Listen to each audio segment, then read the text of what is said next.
Sain tasain yang artinya halo Rebahaners dimanapun kalian berada, bagaimana kabarnya? Kembali lagi bersama saya John untuk kedua kalinya setelah One Punch Man. Kali ini saya akan merangkum sebuah serial asal Korea yang diangkat dari webtoon berjudul Weak Hero tahun 2022 yang tanpa banyak bersunda gurau di awal langsung saja pasang handsfree, simetriskan posisi rebahan, kencangkan celana Anda. Selamat menonton dan cekicrot. Get it when I get back.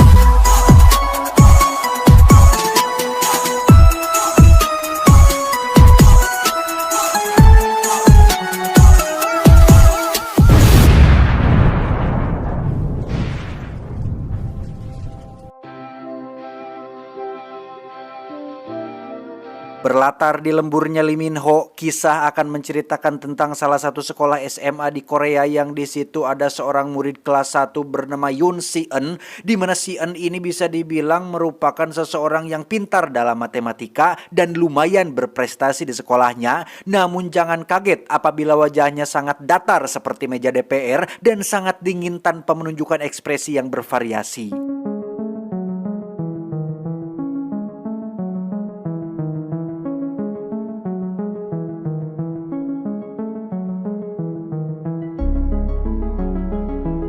Tidak seperti sekolah suzuran yang didominasi oleh para jagger atau jagoan yang doyan berkelahi, sekolah ini masih terbilang damai dan bertata krama, tetapi selalu saja ada siswa yang polontong atau petantang petenteng membuli siswa lain. Dia bernama Yongbin, anak orang kaya yang punya 2 pengikut di kelasnya yang kebetulan sedang melakukan perpeloncoan kepada salah satu murid di kelas tersebut.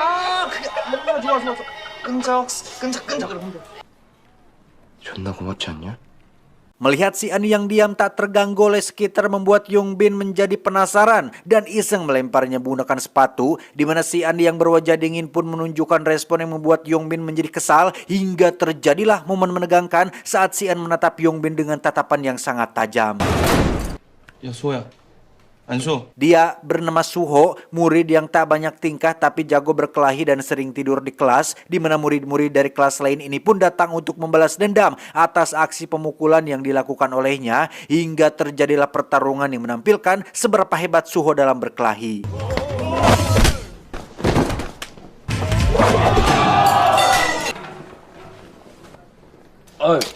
미안하다. Tak hanya di sekolah, di rumah pun Si-eun tetap bersikap dingin terhadap ayahnya, yang perlu diketahui bahwa orang tua Si-eun sudah bercerai dan sekarang hanya tinggal berdua bersama sang ayah. Matematika, ilmu yang mematikan. Jangan rajin belajar matematika. Ayo bahagia. Keesokan paginya Si-eun terlihat datang ke sekolah lebih awal, yang di situ ada Suho yang ternyata datang jauh lebih awal dan terlihat sedang tidur, di mana kita akan kembali dibuat ikut jengkel ketika Si-eun kehilangan barang di dalam kantongnya yang pastinya adalah ulah dari si Yongbin. Meski Si-eun memiliki otak yang bagus, bukan berarti fisiknya juga bagus. Dia terlihat sangat kelelahan mengikuti kelas olahraga, yang ketika salah satu pengikut Yongbin ngalelewe atau meledek fisik Si-eun yang lemah, Suho adalah satu-satunya murid yang seolah membela Si-eun atas tindakan konyol yang dilakukan oleh teman-teman sekelasnya. 아니요 괜찮습니다. Tepat saat kelas olahraga berakhir, Si-eun yang lemah pun nekat mendatangi Yongbin untuk memintanya berhenti mengganggu, di mana Yongbin jelas tidak terima dengan peringatan tersebut hingga dia menyuruh salah satu pengikutnya untuk mencekik Si-eun hingga dia nyaris kehabisan nafas.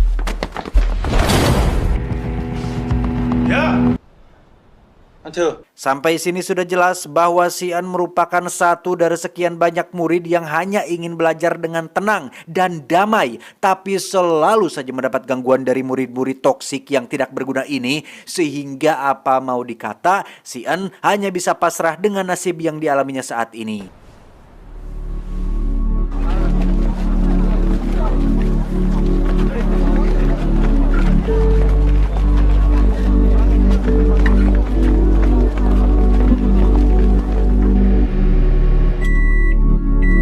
Keesokannya, Sian dan kawan-kawan mendapat murid pindahan bernama Bumsuk yang merupakan anak seorang pejabat atau anggota dewan yang dari penampilannya kita sudah bisa menebak jika Bumsuk ini masuk dalam kategori calon korban perpeloncoan.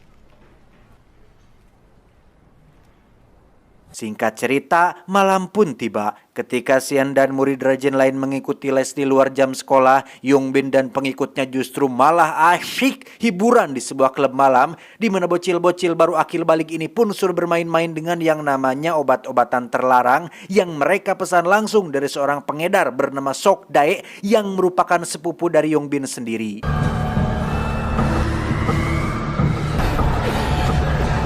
Kembali ke Sian yang baru pulang les, dia tiba-tiba dicegat oleh dua orang anak buah Sok Dae yang gara-gara salah paham mengira jika Sian merupakan seorang pemakai, yang mana terjadi suatu momen mencekam ketika tangan Sian sudah menggenggam sebatang pulpen yang mata penanya sudah dikeluarkan dan siap menusuk dua orang yang ada di hadapannya.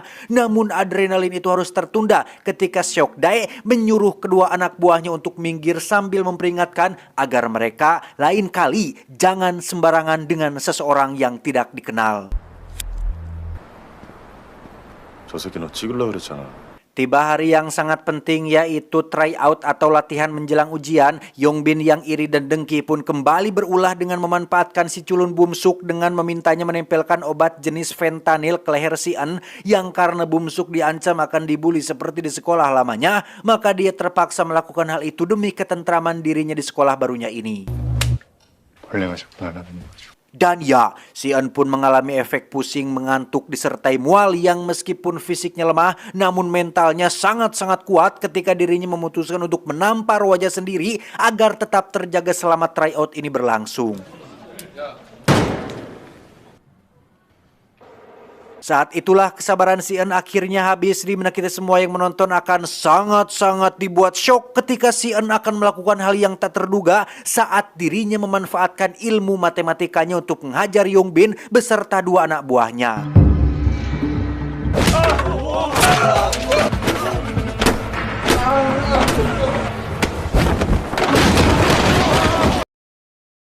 Beruntung ada Suho yang berhasil mencegah Sian bertindak di luar batas. Yongbin pun dibawa ke rumah sakit. Ibunya memarahi Sian atas apa yang sudah dilakukannya, di mana Sian langsung menunjukkan koyo fentanyl yang digunakan Yongbin, sehingga daripada Yongbin mempermalukan nama sekolah ini, ibu guru menyarankan agar Yongbin pindah sekolah saja. 그냥 조용히 넘어가시죠. Keesokannya ketika Sian sedang tenang-tenang belajar di kelas, lagi-lagi muncul dua pengikut Yongbin yang ingin membuat perhitungan atas apa yang telah terjadi pada bos mereka, yang karena Sian sudah capek terus-terusan diganggu, dia pun mengajak kedua bocah ini pergi ke toilet untuk menyelesaikan semuanya dengan cepat. Yang menarik adalah selain Sian pintar dalam matematika, dia juga pintar dalam mempermaikan psikologi seseorang. Hal itu dibuktikan ketika dia menerapkan sebuah teori dari eksperimen bernama anjing Pavlov, yang pada intinya Sian menciptakan ketakutan dengan merangsang atau menstimulan pikiran kedua bocah ini seolah mereka berada dalam kondisi berbahaya dengan cara menunjukkan perilaku yang tenang dan berulang kali mengeluarkan mata pena sebagai simbol tanda bahaya.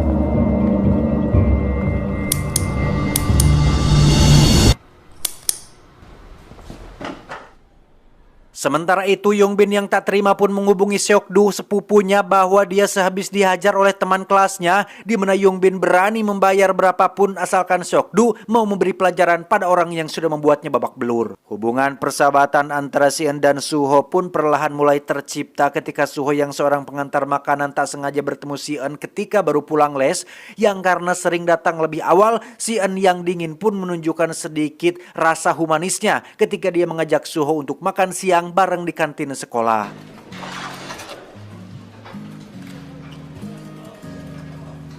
Tak hanya Suho, Bumsuk pun nampaknya tertarik untuk bersahabat dengan seorang Sian, yang hal itu dibuktikan ketika dia menghampiri Sian hanya untuk mengikuti les yang sering Sian datangi. Di sisi lain, kita akan melihat seorang siswa sedang bermain judi online yang kebetulan dia meng-all in semua saldo yang dimilikinya, yang tentu saja hasilnya rungkat dong, meski memang pada awalnya dikasih menang terus. Satu-satunya solusi yang dia pikirkan pastinya adalah bagaimana cara untuk mengembalikan semua uang yang raib. Ya, tentu saja dengan depo lagi, berharap akan balik semua. Dan depo tidak pakai kararas, daun salam atau ciduh dajal, tapi tentu saja pakai duit dong. Sehingga ketika tabungan yang dimilikinya sudah habis, dia pun meminta bantuan kepada Seokdae yang ternyata selain mengedarkan obat-obatan secara ilegal, dia juga memberi pinjaman dengan bunga besar kepada banyak sekali para siswa yang terlilit judi online yang tentu saja ada dalang utama di balik pekerjaan yang Seokdae lakukan tersebut. Tepat saat jam sekolah berakhir, Yongbin terlihat sudah bersama Seokdo dan bermaksud untuk membuat perhitungan, di mana Si-an sempat mendapat tamparan keras dari Seokdae, dilanjutkan dengan membawanya ke tempat sepi untuk dilakukan pengeroyokan. Bum-suk yang melihat hal itu pun menjadi khawatir dan mencoba untuk meminta tolong Suho agar melakukan sesuatu untuk teman sekelas mereka yang setelah diiming-imingi uang 2 kali lipat dari gajinya sebagai pengantar makanan, Suho pun bersedia untuk meluncur ke lokasi Si-an akan dikeroyok. Dan lagi, kita akan melihat kecerdasan seorang Si-an yang lemah ketika dia mampu melakukan sesuatu seperti detektif Sherlock Holmes atau Robert Michael di film Equalizer saat melakukan apa yang dinamakan dengan hipotesis prediksi atau menebak hasil dari sebuah pertarungan dengan cara mengamati dan menganalisa berbagai kemungkinan yang hal tersebut dilakukannya secara cepat dan akurat hingga membuat Seokdae dan anak buahnya tumbang dalam waktu yang relatif singkat.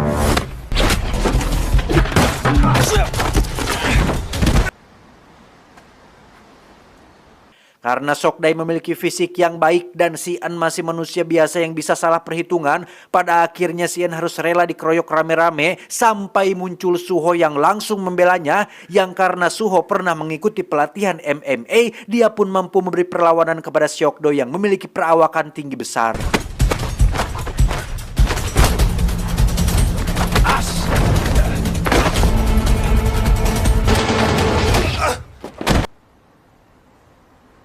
정빈, Hikmah dari insiden ini, Bum-suk, Suho, dan Si-an pun akhirnya menjadi teman baik di mana mereka bertiga makan bareng di restoran tempat kerja Suho. Sementara untuk Seokdae dan anak buahnya harus mempertanggungjawabkan pekerjaan mereka yang tertunda akibat mengurusi masalah tadi. Yang di sini kita akan diperkenalkan dengan seorang penjahat sesungguhnya, bos dari bisnis judi online dan pinjaman uang ilegal, yakni Gil-soo. Ini bebenguknya yang langsung menciderai tangan Seokdae atas kelalaian yang telah dilakukannya. Suatu malam ketika Si-an baru pulang les, dia tak sengaja bertemu dengan salah satu anak buah Gil-soo yang bernama Yong-i. Kita panggil saja Yuli supaya lebih mudah menyebutnya, di mana Yuli ini merupakan satu dari sekian wanita yang sok kenal dan sok dekat, ditambah si Si-an yang juga polos. Akhirnya mereka berdua makan bareng di tengah hujan deras yang turun pada malam hari itu. Kembali ke sekolah, Yongbin secara tak terduga menemui Si-an untuk meminta tolong memberi kesaksian pada pengacaranya yang pada intinya dia tidak ingin dikirim ke panti asuhan gara-gara kasus fentanyl kemarin, sehingga Si-an yang merasa kasihan pun bersedia untuk ikut menemui pengacaranya di suatu tempat. Ditemani Bum-suk dan Suho, mereka bertiga pun mengikuti Yongbin yang pergi ke parkiran bawah tanah yang di situ sudah ada Gil-soo dan pasukannya, yang ternyata ini adalah sebuah jebakan untuk Gil-soo bisa bertemu dengan orang yang sudah menghajar anak buahnya.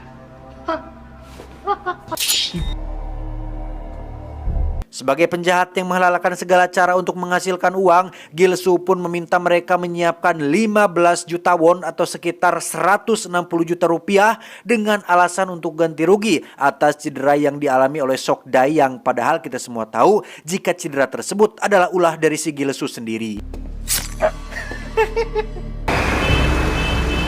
Teror demi teror pun mulai gencar dilakukan oleh Gil-soo supaya Si-an dan kawan-kawan merasa semakin terdesak, yang pada akhirnya akan memberikan uang tersebut, di mana Bum-suk sang anak pejabat pun nekat mencuri jam tangan mahal milik ayahnya agar masalah ini bisa cepat selesai.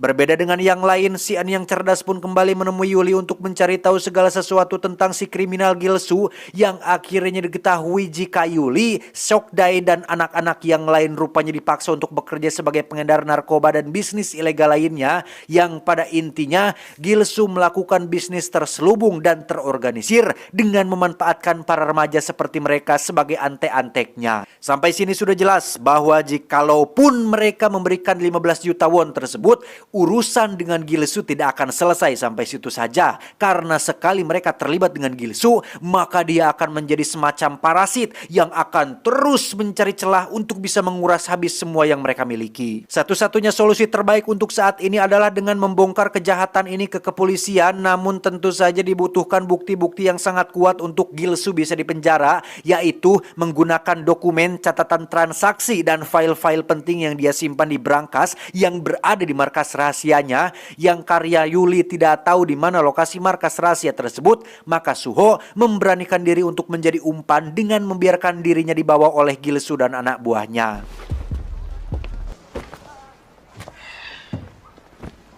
Yuli dan Seokdae sendiri diperintahkan untuk menunggu dan mengawasi dua temannya yang lain, sementara Suho benar-benar harus sendirian dibawa ke markas rahasia yang ketika sudah sampai, dia langsung memberitahukan alamat lokasinya kepada si An, sehingga dengan cepat dia melaporkan hal ini kepada polisi sembari segera pergi menuju lokasi sebelum Suho mengalami hal-hal yang tidak diinginkan.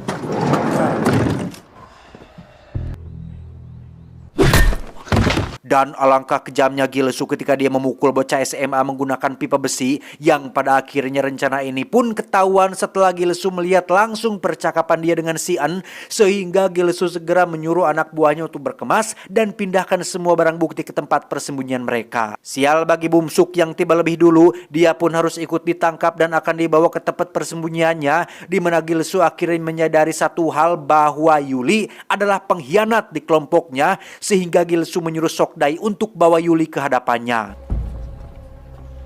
Berlokasi di tempat wisata yang terbengkalai, Gilsu terlihat sudah bersantai sambil menunggu kedatangan Seokdae yang akan membawa Yuli ke hadapannya, sementara Sian dengan cepat pergi menuju lokasi ini setelah Yuli meng-Sherlock lokasinya.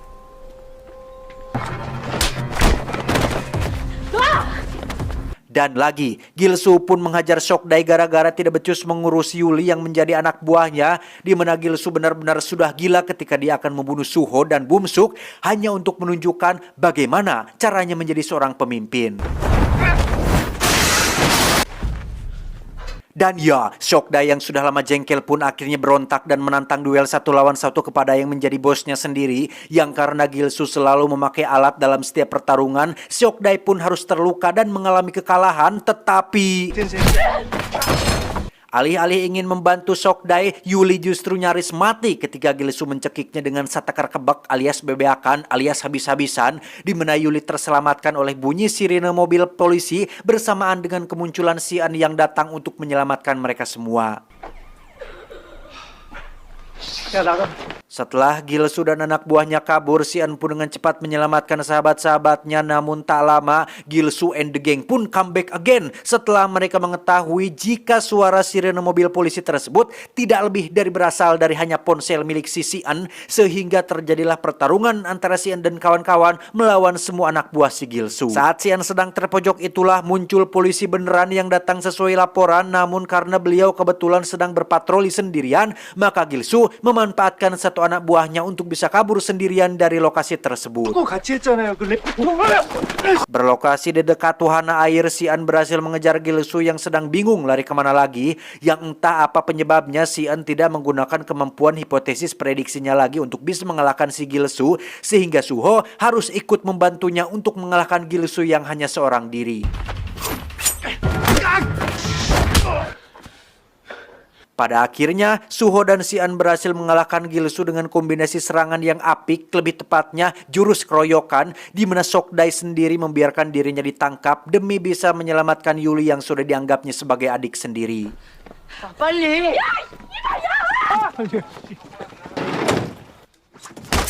Setelah semua selesai, Suho pun dibawa ke rumah sakit untuk mendapatkan perawatan lebih lanjut karena dialah yang paling cedera di antara yang lain. Sementara Sokdae harus membayar perbuatannya dengan akan dipenjara untuk waktu yang entah berapa lama. Dan Gilsu sendiri dibawa ke ruangan khusus di kantor polisi bersama dengan Bumsuk dan satu ajudan pribadi ayahnya. Ingat, Bumsuk adalah anak seorang anggota dewan yang cukup berpengaruh yang bisa melakukan apa saja, termasuk menyewa ruangan di kantor polisi ini. Si ajudan meminta Bumsuk untuk memukuli Gilsu atas perintah dari sang ayah yang ingin agar Bumsuk tidak lemah dan playa-pleye dan lain kali bisa menjaga dirinya sendiri. Yang karena Bumsuk sama sekali tidak pernah melakukan kekerasan, si ajudan pun mengambil alih sekaligus untuk menunjukkan bagaimana caranya menghajar seseorang.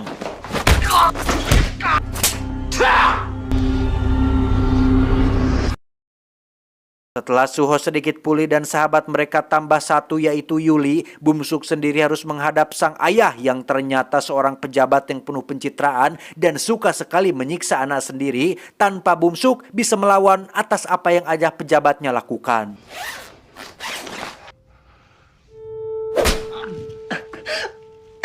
Tamat ending yang cukup membumsukan. Nah, yang saya barusan rangkum hanya dari episode 1 sampai 4 saja karena menurut saya pribadi ini mah hanya episode 1, 2, 3 dan 4 saja yang seru. Sisanya agak kurang gitu kalau bagi saya pribadi. Karena konfliknya itu lebih fokus ke persahabatan mereka bertiga saja. Kalau barusan kan konfliknya lumayan beradrenalin tuh, melibatkan penjahat asli dari luar lingkungan sekolah. Nah, dari episode 5 sampai 8 konfliknya hanya berfokus pada Bumsuk, si En dan Suho saja, sehingga lebih ke saya pribadi agak kurang gitu minat untuk membahasnya. Jadi kemungkinan rangkuman serial ini tidak akan dilanjutkan, tapi tenang, kalian masih bisa menontonnya langsung di Netflix atau di channel lain yang membahas full episode tentang serial ini. Gitu ya. Pesan yang bisa kita ambil dari film ini adalah jangan menilai sampul dari bukunya. Itu. Saya John mewakili orang-orang yang dulu waktu sekolah pernah dibully mengucapkan terima kasih dan sampai jumpa di video selanjutnya. Buktikan jika masa sekolah hanya sementara, hidup benar-benar dimulai setelah kita masuk ke dunia kerja dan lepas dari tanggung jawab orang tua. Buktikan jika Anda semua adalah orang hebat yang bisa lebih dan lebih dari orang-orang yang pernah membuli Anda dulu. Adios, tutup termos Abu Jahal.